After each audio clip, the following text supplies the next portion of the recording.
welcome to Health Talk. I'm Dr. Manny. About 21 million Americans have diabetes, and obesity is a huge reason why. But even when you're on the go, you need to make healthy eating choices whether or not you are a diabetic. So joining me today to help us pick the best options is nutritionist, best nutritionist in the world as far as I'm concerned, Tanya Zuckerbrot. Welcome again. Thank you.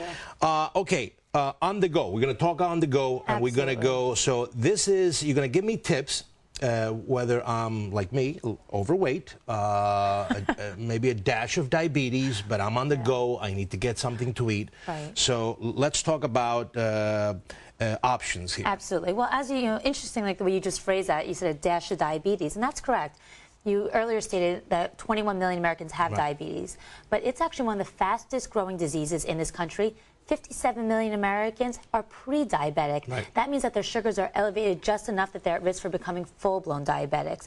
And as you noted, being overweight is one of the greatest risk factors for becoming diabetic. Right. But just because you are diabetic does not mean that you shouldn't have the right to be able to dine out in a fast food restaurant. And the great news is these chains are responding. We have great options today that if you are diabetic or pre-diabetic or just pleasantly plump and you want to make the right choices. I like that. Pleasantly plump. Yes, that Okay. we have some healthier options here, beginning with Starbucks. Now, All right, Starbucks. Starbucks can be a dieter's disaster. There are frappuccinos that have hundreds of calories. I can't even pronounce half the things they sell in there. 50 grams of sugar. Right. If you're diabetic and you're figuring out like sugar, a great tip is take the grams of sugar, divide it by 4, and that equals the amount of teaspoons of sugar that they're adding. So some of these frappuccinos have 10, 12 grams of added sugar to it. A great choice is this skinny venti latte. Basically, it's coffee with skim milk. You know, it's espresso, Right. And the skim milk is adding around 80 calories, 300 milligrams of calcium, which is important,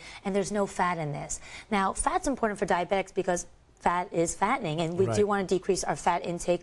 Also, being diabetic increases your risk for atherosclerosis and cardiovascular disease. So diabetics should be thinking about a low-fat diet and one that's also high in fiber. And if I fiber want, helps to control and if I sugars. want this a little sweet, I just add a little Splenda. And they also have no sugar added flavors. Like you could get no sugar added vanilla flavoring, which adds maybe 5 calories but no added sugar. So this is a great option. This is only 90 calories and no grams of fat. 90 calories. No fat.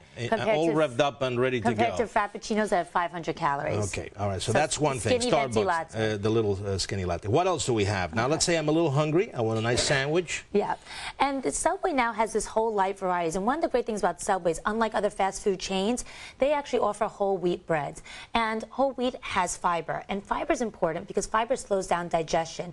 One of the things that diabetics want to avoid are refined carbohydrates, white breads, white flours, because since those get digested so rapidly, it shoots your sugars up, and then you crash. So it leads to poor insulin control. And of course, you're hungry, which then leads to overeating. Right. So at Subway, you want to swap out any of the white breads, order it on a higher fiber whole grain. This is a low-fat sandwich, only 2 grams of fat in this, which is wonderful. Not bad. Many Subway sandwiches, they add olive oils or they can add mayonnaise. This we just did turkey, lettuce, and tomato. This is around 200 calories and 2 grams of fat. So no and mayo. Fiber. Don't put any mayo. How about a little olive oil, a little dressing? I would cut back on the dressing, instead opt for higher flavoring condiments that have no fat, such as mustard or even a little bit of ketchup. All right. Okay, that's good. All right, so I got my sandwich from Subway, and I'm not gaining weight so far. And this is perfect for diabetics. I always say diabetics, fiber and protein at every meal makes controlling your sugars no big deal. All right. Let's jump now to Burger King, one of my favorite brands. Well, what's great is the fact that Burger King has introduced an entire line of salads. So for moms on the go and you want to take your kids for a burger, you know, you're not going to have to be stuck, you know, eating something bad if you're willing to make the right choice. This salad is 210 calories. That's it. And it's filled with lettuce and carrots. There you have cucumbers, and what's interesting is that cucumbers actually increase insulin production, causes the pancreas to increase insulin, and what's great about that is insulin is necessary for that blood sugar control. The grilled chicken on here, they also offer with the crispy chicken. Make sure you get the grilled chicken for savings of fat and calories. Now the toppings, the cheese, any croutons or anything like that? Well, it's less than an ounce of cheese. Okay. And you are allowed to have moderate amounts of fat on any wholesome diet. And because cheese is a good source of calcium, there are nutrient benefits to it. And of course, you want to make sure you're going to get a light dressing. Light dressing. And you don't have to use the entire pack. I would say use a tablespoon or two. That's going to add no more than 50 calories. So you can actually eat at Burger King for less than 300 calories. Now, the chicken I notice is grilled. That's it's the best, grilled chicken. the best Obviously. way to do it. But diabetics want to avoid fried foods because of the unnecessary breading. It is so tasty. It is tasty, but, you know, we have other goals in mind. I know. You want to heal me. I know Exactly. you want to heal me. Let's talk about, I think this is McDonald's, right? Yes. What does McDonald's have to offer? This doesn't look too healthy. What do you mean? It's a low-fat yogurt and fruit parfait, and this excites me for diabetics because so often diabetics feel, I can't have dessert, or I can't have sweets. They think they have to cut out sugars. And that's not true. What you want to cut out are the refined carbs and overly processed foods. But the great thing about yogurt parfaits, first of all, yogurt's high in protein, which slows down digestion, so it's not going to get that peak.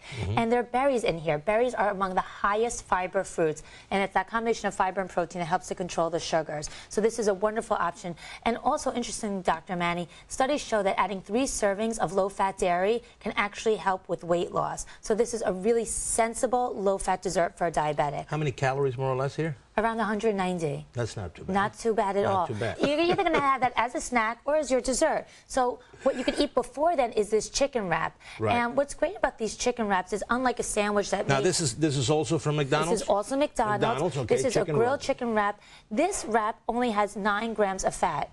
A McDonald's quarter pounder, 29 grams of fat. You're saving 20 grams of fat. This has 290 calories. A typical Big Mac is around 540. So you could actually have 2 of these for 1 Big Mac, or if you have just one, you're really saving half the calories and over 20 grams of fat. And the fat that's in these burgers are saturated fat, which, as you know, clogs the arteries and increases risk for cardiovascular disease, which diabetics have to be concerned with. So in reality, I can be on the go. I could really go to any of these fast food chains for the most part and pick something that is good for me. It just takes a little foresight. What I recommend is, before even going to these restaurants, all of these restaurants have their menus online. So you can go to their websites and see what the healthiest options are, so you're prepared when you get there. Now, I know that this is your mantra because you talk about this so much.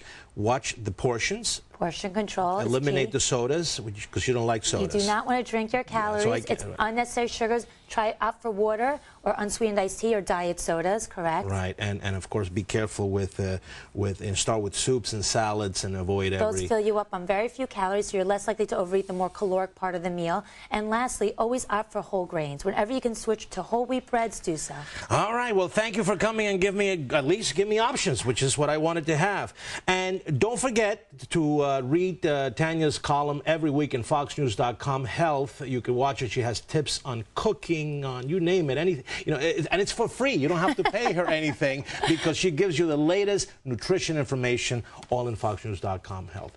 And if you have any health topics you want to talk to me about, email me here at Fox at drmanny@foxnews.com. Until next time, I'm Dr. Manny.